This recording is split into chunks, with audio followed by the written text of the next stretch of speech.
thank you for stopping by to see what I'm up to. And why am I playing around with an XT4? An even bigger question, why am I playing around with an XT4 to do video? Well, the story begins about a month ago. I was trying to do a bit of wildlife photography with an old video camera. And it was reasonably successful. But nerd that I am, the images did look a bit soft, to put it mildly. And I thought, I need something a bit better. So I started looking and looked at prices, and then remembered I'm a Fuji film man, currently owner of an XT2, which I do dingbilly remember in the past trying to do video with. It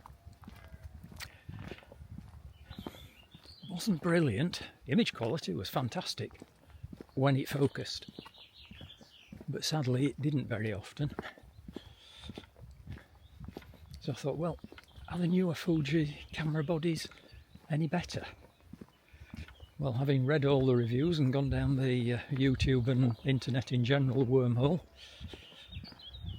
I would say people were under-impressed.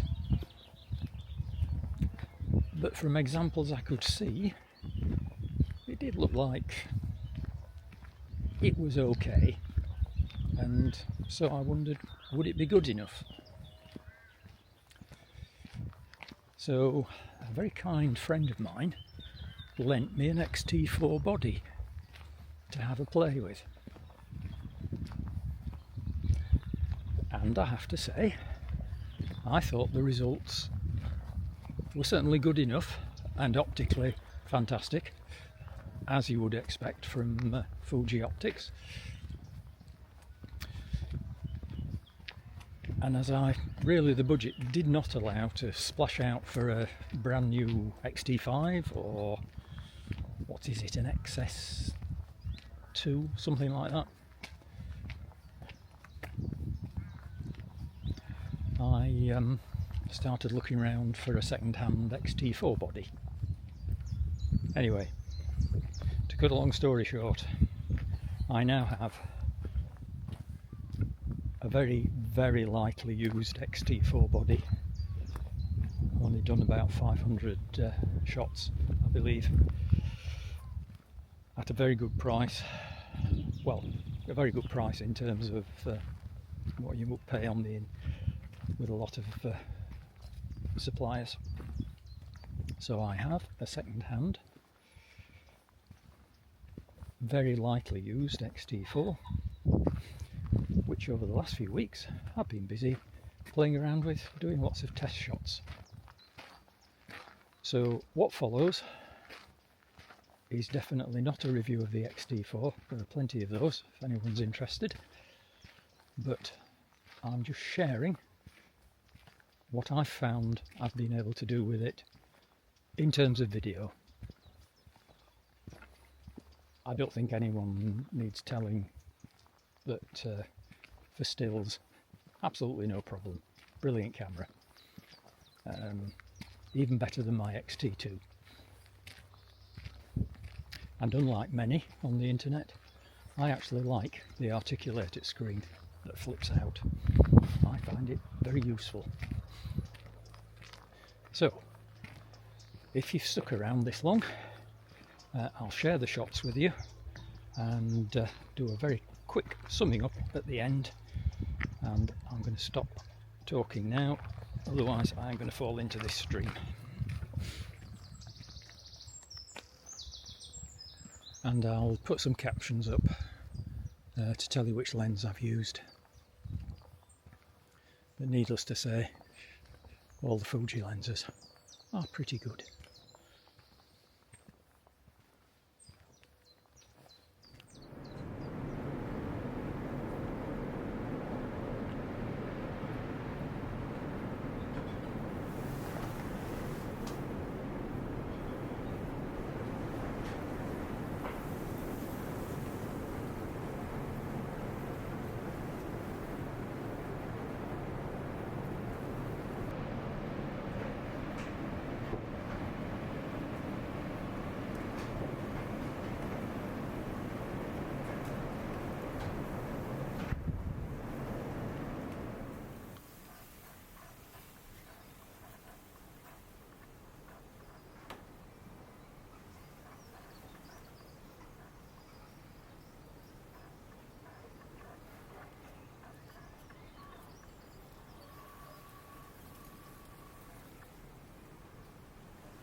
So what do I think so far? Well, I'm obviously not going to say rubbish, am I? Because I bought it. Let's start from the title of the why and why not. Just one why not from my point of view, but not a deal breaker for me, obviously, because I bought one. Focus tracking in video doesn't exist.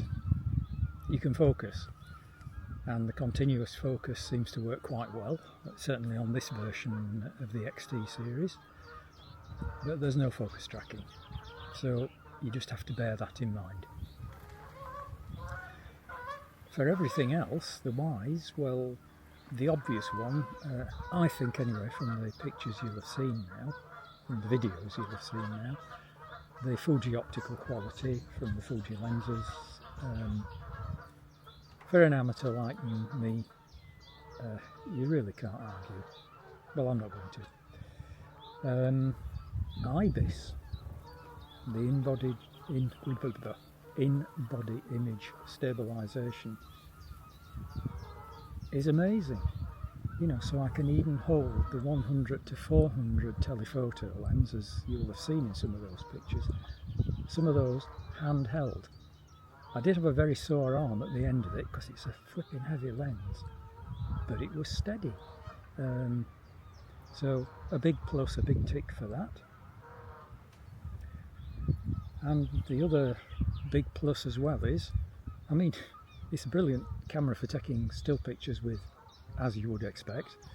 The fact you can quickly flick the switch to go from your movie settings to your pre-configured still settings, no messing about, and take a quick grab shot or whatever takes your fancy. It just works. I've tried that many times already. So there we are. So far, so good. There will be a part 2. I suppose you could take that as a threat or a promise. Part 2, I'm now going to start playing more with the 55 to 200 lens I've got, because the 100 to 400 is a lot of weight to lug around, and I'd like to do a fair bit of walking.